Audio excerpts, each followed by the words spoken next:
Now, good evening. Today we're starting Maseches Bava Kama, Daf Nun Dalet. I didn't hear what you said. And this thing can probably hear better than I can. So we're starting on the bottom of Nun Gimel Amud Beis, about 5 lines from the bottom at the 2 dots, make that 6 lines. And today we'll be learning until the second to last row on Nun Dalet Amud Beis. You can see that the bottom half of Nun Dalet Amud Beis is thick, but it is pretty fast moving, not complicated at all. We will definitely make it through. Let us jump right in. Says the Gemara at the 2 dots, 6 lines from the bottom on Nun Gimel Amud Beis. The Tanna Kama had said that when it comes to kalim that fall into a bore, the halacha is that when kalim fall into a bore, you're putter. Masnisin delok Rabbi Yehuda. This disagrees with the opinion of Rabbi Yehuda. The Tanya Rabbi Yehuda mechayev on these kalim before. Uniquely, Rabbi Yehuda, a shita that we've seen throughout this Masechta, even starting very early on, it says here on the side on Daf Hey, we saw that Rabbi Yehuda was of the opinion that kalim that fall into a bore will bring about a chiyuv from the Baal Hashor. So our Mishnah clearly is not like Rabbi Yehuda. My time, the Rabbi Yehuda mechayev on these kalim before. My time of Rabbanan. What's the reason for the author of our Mishnah? Namely, why does our Mishnah hold that if kalim fall into a bore, that the Baal bore is pater? Damar krav v'nafal shama shor o chamor, shor v'lo adam, chamor v'lo kalim. The word shor comes to teach us not a person, meaning if a person falls in, so then there's a different chiyuv. And chamor v'lo kalim, that if a chamor falls in, then you're chayiv, but not for kalim. I have Rabbi Yehuda who holds that you are chayiv on kalim. How does he learn this pasuk? He says that the word o in the pasuk of v'nafal shama shor o chamor, the word o is the rabos es kalim, comes to include kalim as part of a chiyuv. If they get damaged, then the Baal Shor is held accountable. I have a Rabbanan, what would the rabbis do with the word o? Turning to the very top of Nun Dalet Amud Aleph, the Rabbanan are of the opinion, the authors of our Mishnah, who say that you're pater from kalim in a bor. Oh, miboyle lechalek, to teach us a baseline distinction. Rashi, what does it mean lechalek? The lo tema eno chayav ad sheyipol sham shor v'chamor biyachad. The word o is just there to teach us that these are 2 examples. We'll see why we chose these 2 examples, but nevertheless, in order to be mechalek and know that it was not both, you need both shor and chamor. That's why we have the word o. But the din by kalim, according to the Rabbanan, remains the same, that they hold that by kalim you're pater. Rabbi Yehuda lachalek mi v'nafal nafka. He learns it from the word v'nafal. Rabbanan, what do you do with the word v'nafal? V'nafal tuva mashma. V'nafal implies extra people. It doesn't have a limiting language. It's a more inclusive language. Fine. All the back and forth. L'maisa, our Mishnah is the Rabbanan. The Rabbanan are of the opinion that if there are kalim that are damaged in a bor, the halacha is that the Baal HaBor is pater. And according to Rabbi Yehuda, Rabbi Yehuda is of the opinion that if kalim get damaged, the Baal HaBor is chayav machlokes tanaim, and all of the different diukim in the psukim is as we've just seen. Says the Gemara, Ema, perhaps we should say that the word v'nafal in the pasuk is a klal, and shor v'chamor is a prat, and klalu prat ein b'chlal ala mashe b'prat, that we have a common denominator of the examples that the Torah utilized, which is shor v'chamor in midi acharina lo. Perhaps, says the Gemara, that we can learn our pasuk differently to say that the reason why kalim are excluded is because only shor and chamor are included. That's the prat, and that the Torah speaks about. Says the Gemara, Amrei no, Baal HaBor Yishalem. We have another pasuk later of Baal HaBor Yishalem, which is chazar uklal, which means we now have klal uprat uklal, and iatadon ela ke'ena prat ma prat mefurash balei chaim av kol balei chaim. That perhaps, says the Gemara, that we can't look at our case as a klal uprat, but rather as a case of klal uprat uklal. And if it's klal uprat uklal, then we find the common denominators of shor and chamor, and that is that they are alive. What's not alive? Kalim. Kalim is not alive, so therefore the Rabbanan would say you're pater from kalim and a bor. Says the Gemara, not so simple. The svara was that maha prat mefurash balei chaim av kol balei chaim, that all animals that are included would be chayav, but no kalim would be chayav. Says the Gemara, that's not so simple because, and we're on Nun Daled Amud Aleph, about 8 lines down. Imaha prat mefurash davar shenevei lasa metama b'mago v'masa. When it comes to shor and chamor, their corpses are metama b'mago v'masa. So maybe we should say, Av kol davar shenevei lasa metama b'mago v'masa. maybe the common denominator of the klalu pradu klal is not as simple as you think. Maybe it's really about maga and masa, and that includes all animals. What would that exclude? Aval ofos lo. But if a bird dies, its corpse is not metame b'maga uvamasa. And if we look at the common denominators of shor and chamor as that which is metame b'maga uvamasa, that would mean that a boar would be only mechai b'maga uvamasa for certain animals, but not for birds, because birds are not metabe b'maga uvamasa. Says the Gemara, you don't have to worry about that, because in Cain, Nichtov Rachman Achad Prata. If that's true that we were going to make such an inference, then the Torah should have written only one prat, either shor or chamor, but not both. Says the Gemara, you can't argue like that, because Hai Nichtov, which one would you have wanted to write, shor or chamor? Ikasav shor, if the Torah would have only written the word shor, Havamina karav lagabe mizbeach, and only that which is shaykh for a mizbeach, that will be chayiv if it falls into a pit, but v'sheino karav lagabe mizbeach, lo. That would be without the word chamor, and then the Gemara adds in here with this little aleph, therefore kasav rachmana chamor, and the kasav rachmana chamor, if the Torah had only written the word chamor and not the word shor, Havamina kadosh bebechora in that a chamor there is a din of bechor by its firstborn, but she'ein kadosh bebechora lo, but an animal that can't become kadosh by its birth, then lo. So then the Gemara says, therefore we needed both of those. So therefore maybe we can't make our inference about birds that they are not included. Ela amar kra, what is our mari makom that teaches us what is included and what is excluded in regards to a pit? Ela amar kra, 1/3 of the way down, nandal the medalev, the amesi elo kol davar misa. Kol debar misa, anything that can die, namely even a chicken. All animals that fall into a pit are going to be shaykh to a payment from the Baal Habor. The Baal Habor will be held accountable. So then the Gemara says, wait 1 second. Bein l'Rabbanan dekamem ma'ate lehu l'kelim. If we hold like the rabbis who say the kelim are excluded from damages in a bor, uvein l'Rabbi Yehuda, or even if we talk like Rabbi Yehuda deka marbi lehu l'kelim, who says the kelim are going to be paid for by the Baal Habor. Kelim b'nei misa ninhu. Why do I need a drasha about b'nei misa? That's the kelim. You're going to give me a specific drasha to exclude kelim? They're not b'nei misa b'chlal. The whole thing, it doesn't make any sense. So says the Gemara, an important halachic principle, assuming you hold like Rabbi Yehuda, Amrei shvirasan zohi misasan.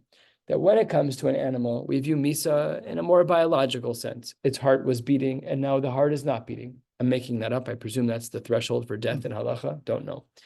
But in regards to kelim, shvirasan zohi misasan, we assume that when a kli breaks and is no longer usable, that's its misa kaviyachol. That's why the psukim had to delineate, even though we have this v'hamesi elo drasha of kol debar misa, and that includes all animals, we still needed a specific drasha to exclude or to include kelim, because we wouldn't have necessarily known, because shvirasa and zohi misasa.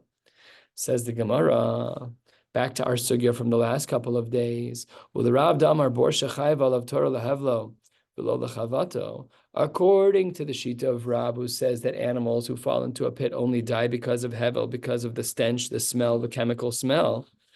Well, bein l'Rabbanan, bein l'Rabbi Yehuda, kelim b'nei havlaninu. Kelim are going to die because of the air. That's very weird. Why would we assume that the air quality would kill or / break a kli? Says the Gemara, little did we know, Amrei bechadati, when you have new kelim, guess what? Timifke'e mehevla. Those can be broken by this chemical air. So again, the Gemara's standing assumption is that there's something really toxic going on in the air here. Animals can die face first. And if you have a new kli, it can also break in the air. Well, it says here it's foul air. It doesn't talk about that deep. It's the same thing. It's the same as it was in the previous block. I'm saying the word foul air just doesn't seem to connote the strength of what this thing is. Right. Well, we would have given a chemical makeup to this with our technology. If we had a pit and animals kept dying in the pit, we would have sent Dr. Karesh over there with his get one little sample of the soil or the water, and in a matter of a microbiology test or two, everything will be fine. Well, you probably wouldn't have used microbiology, but something else. Godzilla. Yeah. You and I went to different colleges. We didn't talk about Godzilla and microbiology. I did. By the way, when I was in microbiology, my teacher was Rav Moshe Feinstein's son-in-law, Rav Tendler. And in lab, they made us take off our shoes, swab in between our toes, and put it in a microbiology assay to see what.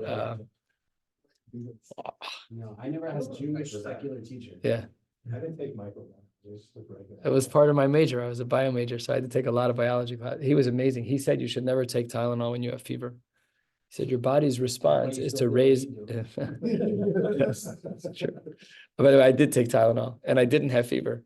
But his svara was very scientific. He said the reason why your body raises its temperature is to kill the bacteria. Stop fighting. Let your body kill the. Okay, you'll feel like garbage for a day, but it'll kill. That was what he said. I'm not. You guys talk to your doctors, but we're local Orthodox rabbis, whichever space we're in right now. I don't know.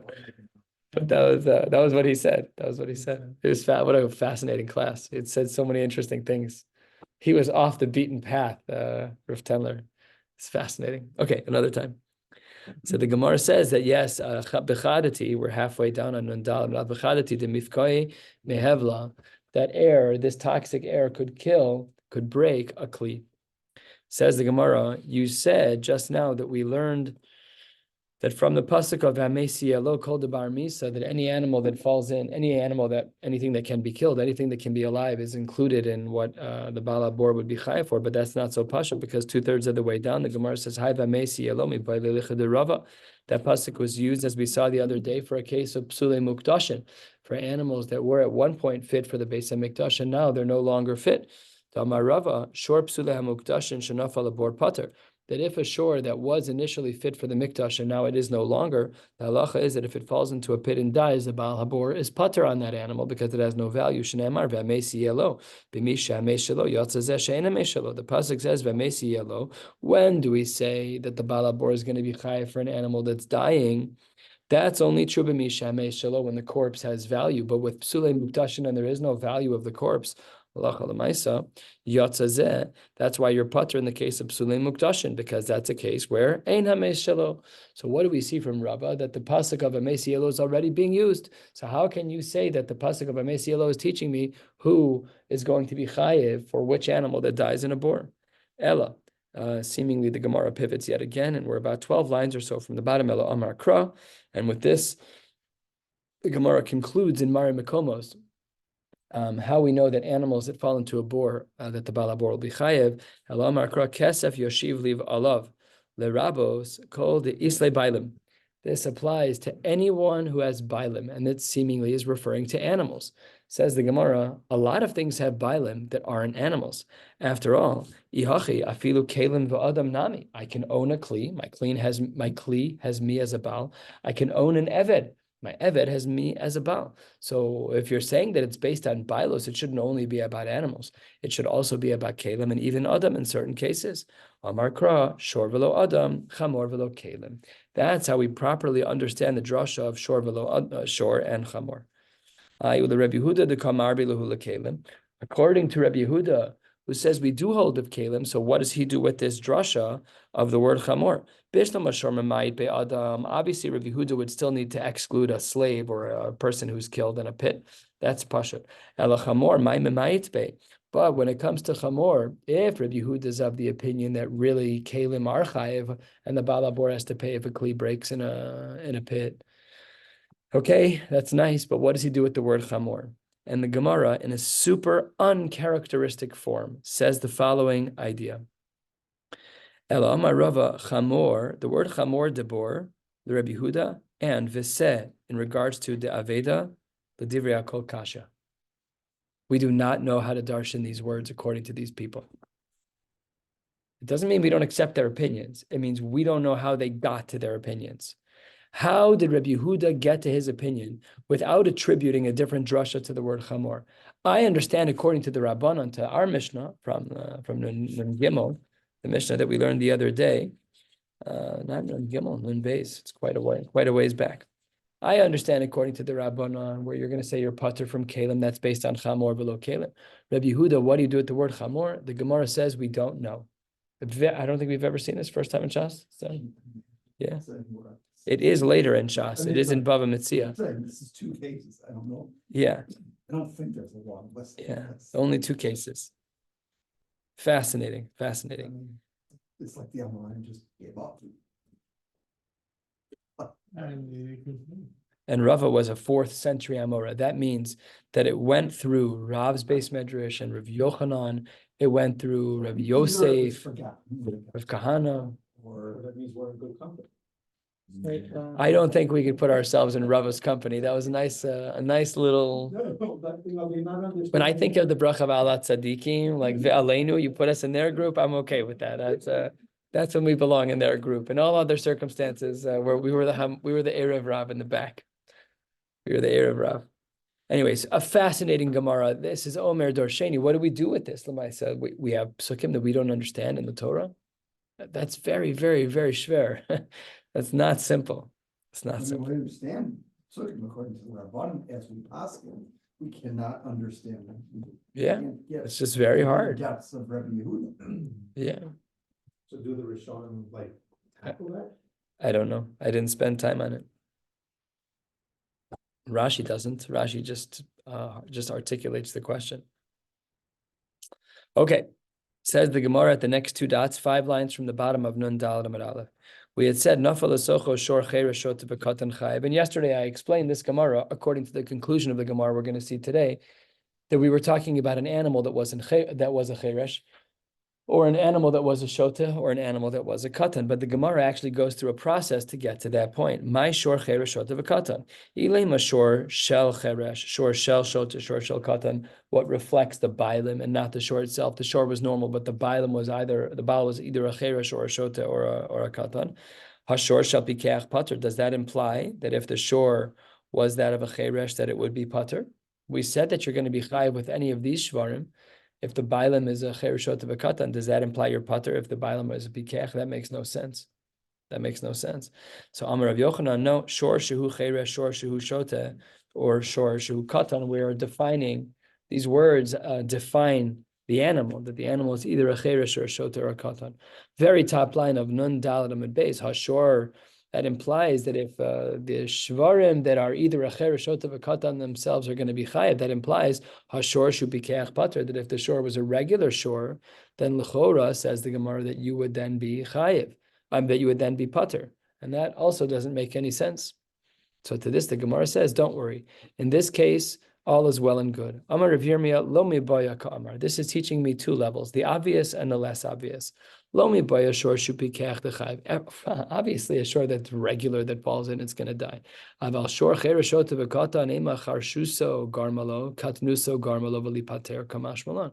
Pashat that you're chayiv if the animal is a pikech. But I might have thought that if an animal is a cheresh or a shota or a katan, that because of their faulted status, because something's wrong with them, as it were, again, whatever the criticism is, if it's charshus or kadnus or whatever it is, why doesn't the Gemara speak about shotem? It's just strange it uses 2 out of the 3 examples. Okay, so then kamash malan, that even they are going to be held chayiv, and that's what our Mishnah meant. Amar le Ravacha le Ravina v'Hatanya. Wait 1 second. We have a brisa. Nun Daled Amud Beis, 5 lines down. Nafal asocho bar das pater. That if one who is a bar das, someone who has knowledge, falls in their pater, my lab shor bar das. Aren't we talking about a shor that is a bar das as opposed to a shor that's pater? Amar lo, you've misunderstood the brisa. The brisa, when it says bar das, is talking about a person. Amar lo, we're talking about an adam. It's actually our parlance as well. We speak about people as a bar das. This guy's a bar das. He's a bar hachi. That's kind of our language. So that works out nicely. So says the Gemara, Elamayata, if this is true, that the brisa says you're pater, if a bar das falls into a pit, then Elamayata, Adam ben das hu de pater, halav ben das hu de chayiv. That means if the person is not a ben das, then you're going to be chayiv. We know you're never chayiv around people. Says the Gemara, don't worry, shor v'lo adam ksiv. The pasuk says shor, and we've already learned the drasha, shor v'lo adam, and the next drasha was chamor v'lo kelim. Ella my ben das. So what then is meant by ben das? What did you mean to say that he's smart? If there's no room for the diuk of he's not smart, so then what does ben das mean? Says the Gemara, min ben das. He's from a type that is a knowledgeable group, that's a smart group. Human beings have relative to the universe. We're supposedly, I mean, we've shown our colors of late in the world, but there are humans in general. We have the capacity for brilliance. We have the capacity for very high level communication. Yes, there are other animals that communicate. No, no one communicates like a daf shiur. You can't get this in the jungle. Can't get this in the ocean. Smart as a dolphin may be. That's what the Gemara says. What? I thought, apes may give you a run for your money. you think so? We should make a. In our shiur? Daf shiur. Let's try it. Let's try it. I don't mean to say baby. So that's what the Gemara says, is that when the Brisa said a few lines ago, the nafal asochel bardas pater, it means that any human who falls in his pater, humans are in the category of bardas, which again, today seems to be a high compliment. Amar leva hatanya, we have a Brisa, nafal asochel shor ben das pater. Here we see a more specified language, that it's not loose. We know it's talking about a shore. So what does that mean? A shore that's a ben das is pater? Why would that be? Ela amar rava, shor vihu cheresh. Sure, vihu shote, sure, vihu katan dafka. That's how we know what we're talking about, is that our Mishnah is specifically talking about a shore as defined by the features of its charshus, its katnus, or its being a shote. Aval shore vihu bikeach pater. If in fact a shore is a regular shore, he would be pater. My taima to boy le iyune umezal. That when a regular cow is walking, it knows not to walk into holes. They're not the smartest in the world, but they know not to walk into a hole. It's like self-preservation. Don't step on things that you're not supposed to step on. Okay, they don't know what a booby trap looks like and they put their foot into a bear trap. That's unfortunate. But they know what a hole looks like and they know not to walk in the hole, walk around the hole. So if you have an animal that's a cherushot of a katan and it falls in, then that's on me, the balashor. But if a healthy cow walks into a hole, so says the Gemara, this upshlag is like half the Masechta. But that's what the Gemara says. I don't know. It seems to say that if you have a shore that's a pikeach, unless pikeach means above average. I don't know. It has to be above average. Determine what shore is. I mean, obviously, he tells that. Obviously. Nice rabbi that I had in that class of the IQ for the animals. I don't know. How do they determine shote, you're asking? Cheresh, we can determine. Katnus, you said, was based on what? According to me. Was plowing. Based on the ear that didn't yet know how to plow. Didn't yet know how to plow. But But what if the animal's job wasn't a plowing animal? It's a minimal skill. Yeah. That's what oxen are born for. Anyways, the mice I don't know. But It's a great question. And maybe it's just the smell test of sometimes you see an animal and you're like, that animal's not normal, That's not, I don't know. I don't know anything about animals. Okay, Tanya Namihachi, we have a brisa that supports this mechudash idea, that if you have an animal that is itself a cherushot of a katan, or an animal that's blind, or an animal that's walking at night, chayev, the balabor is going to be held accountable, but bikeach mahalach bayom pater. Changes the whole masechta. the definition might just be smart enough not to walk into a pit that's 10 fucking deep. It's like. But we gave parameters. This pikeach is defined as a non-shota, because the ratio of the brisa is not that way. Those two are exclusive. What? Shota are exclusive Yeah. to each other, I right? think so. So, but how do you determine which it is? He doesn't, the cow knows not to go into the pit. He doesn't know the size of the pit. Maybe it's smart enough that he measured it. Yeah. Maybe. What? I mean, different back then. Did you hear this? He went to Oxford. Oh. You need to sit next to my father. Yeah, you are officially a member of the shiur with a pun like that. That's, He brought his son with him. It's Wow. okay. He's allowed to have the dad joke. Yeah, that wasn't a dad joke. That was a granddad joke. That was a Zadie joke. Great granddad joke. It's always an honor to have you here, and you've earned your keep. I later take a pause and just recognize that his son is laughing at his joke. Must have children that laugh at our jokes. I know. You That's made the good. joke. You made. No, the son made the joke. Made the joke? Yeah, He's laughing at everything. Oh, that's great. yeah. But you did a great job. Welcome. You nailed it. Okay, Rabosai, a fascinating Mishnah, a little bit of halachic, a little bit of history, and it's all pretty easy until the bottom of the page. Mas nisan echad shor ve'echad kol behema. Whether we're talking about a shore, any animal The halachos are the same lenefilas habor in regards to falling into a pit. Ulehafrashas har Sinai, the halachos of animals that had to separate from har Sinai. Uletashlume kefel, if an animal is stolen. Ulehashavas aveda, the dinim of returning that lost animal. Lefrika, the mitzvah to remove packages from an animal. Lechasima, the restriction of muzzling an animal. Lekiloim, the issur of combining animals. We'll see if soon if this is for two different animals plowing together or plowing fields of kiloim. Ule Shabbos, and for Hilchos Shabbos. The same is true by fowl. Kayotze bahen. The same halachos are true. Im kain, if that's true, lama ne'emar shor chamor. Why then did the Torah distinguish and separate and articulate shor and chamor if it applies to all animals? El shediber hakasuv behove. The Torah was just speaking in terms of what was common. The Gemara says a third of the way down, nun dal amid beis lenefilas habor.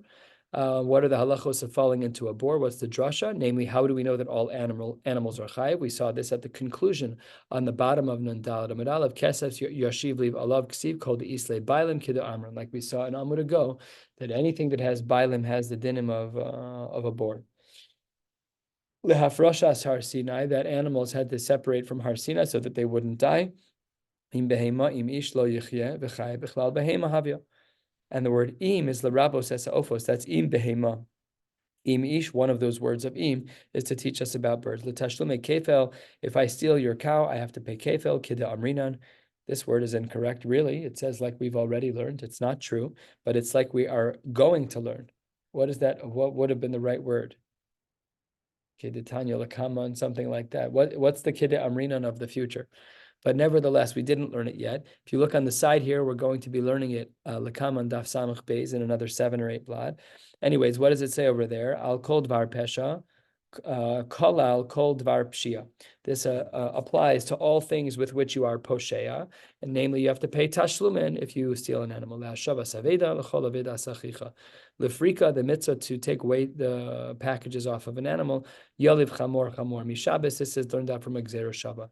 Lechasima, the restriction of putting a muzzle on an animal. Yaliv shor mishabes. We'll learn about this in a little bit, but this is also Gzera Shava. Likilaim, ikilaim decharisha. If what you're talking about is an issur of taking two types of animals that should not plow together. Yaliv shor mishabes. And ikilaim deharba. If you're talking about kilaim of mating animals that wouldn't otherwise have mated together. And how do we know that all of the halachos of animals, of all animals, apply on Shabbos this way? To Tanya Rabbi Yossi Mishum Rabbi Shmuel. B'dibros harishonos ne'emar avdecha v'amasecha uvehemtecha. It says your slaves, your maidservants, and your animals. V'dibros ha'achronos ne'emar v'shorcha v'chamorcha v'chol behemtecha. Different languages in the luchos rishonos and the luchos shnios. Asks the Gemara halfway down on Nun Daled Amud Beis. Shor v'chamor b'chlal kol behema hayu v'lama yatsu. Shor v'chamor should have been in the category of kol behema. So why is it that it said shorcha v'chamorcha v'chol behemtecha? The pasuk in the Dibros Shnios said something that was duplicative. It said shorcha v'chamorcha, and then it said v'chol behemtecha. Why did you do that? V'chol behemtecha includes shor and chamor. The Gemara responds, Lomar lach, mashor v'chamor ha'omor kan chayev ha'ov kayotze bahen, av kol chayev ha'ov kayotze bahen, to teach it's all living animals. So we separated out shor v'chamor to make sure we could be broad. Ema says the Gemara, behema dedibros harishonos klal. Perhaps we can argue the following complex svara. Maybe the word behema by the dibros rishonos, because there it said uvehemtecha. Maybe that's a klal. Shorcha v'chamorcha the dibros ha'achronos prat. In the second dibros, we have shor and chamor, which was extra. And then that's a klalu prat, and in bichlal lamasha b'prat, shor v'chamor in midi achrin alo. Perhaps we should argue that we have a klalu prat, and normally I would have thought, as a balabatish svara, I would have thought that a klalu prat have to be like in the same pasuk. But here, the Gemara posits that you can have a klalu prat from dibros rishonos to dibros shnios, which is a bit of a jump on in landscape of pages of parchment. It's not exactly in the same spot. So the Gemara says perhaps we can learn from there that it's only shor v'chamor. Amrei says the Gemara you cannot do that because it says v'chol behemtecha the dibros achronos chazar uklal because even though there's geography between the different parts of the psukim, nevertheless, klalu pratu klal yatadana l'kein prat.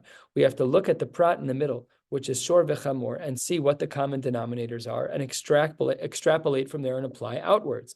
Mahaprat mufurash ba'alei chaim, just like shor v'chamor applies to all animals. Av kol ba'alei chaim, says the Gemara ve'ema, that there's a different common denominator. Perhaps the common denominator that we're talking about is not just about Baalei Chaim. Ve'ema mahaprat mefurash davar shenivelaso metame b'mago v'masa. Av kol davar shenivelaso metame b'mago v'masa aval ofos lo.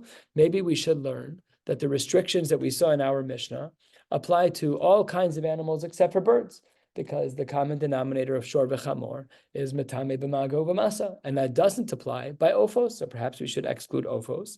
Amre, the Gemara says that can't be, because imkein nichtov rachman achad prata. Should have just said shor or chamor. Teach one detail, don't teach both. Says the Gemara, you can't argue that like that, and we saw this on the previous Amud, the exact logic. Hey nichtav rachmana. Well, what did you want the Torah to write? Shor or chamor? Each of them imply different things. Because of rachmana shor. If the Torah would have only written about shor, havamina karv legabe mizbech inch, eno karv legabe mizbech lo. Therefore, kasav rachmana shor. If you have shor and chamor, a chamor cannot be brought on the mizbech, but a chamor cannot, but a shor can. So I would have misunderstood. Because of rachmana chamor, then havamina kadosh b'bechora inch, eno kadosh b'bechora lo, kasav rachmana shor. So one way or the other, we are stuck now. It could well be that that birds should be excluded. Ella, says the Gemara, v'chol behemtecha ribuyahu. It says shor v'chamor, and then it says v'chol behemtecha as a ribui to include even ophos. Says the Gemara, we're 12, 15 lines from the bottom. Is it true that every time that we have the word kol, it's a ribui? It's such a broad and inclusive language? Not necessarily. The pasuk by Meiser uses the word kol, as we'll soon see in the Brisa. The Kadarshinanle, the klalu prat. And there we had a limit. We learned like a klalu prat, and a klalu prat is a very limiting type of limud. So what was the halachos by Meiser Sheni? Says the Gemara Detanya. That's a klal.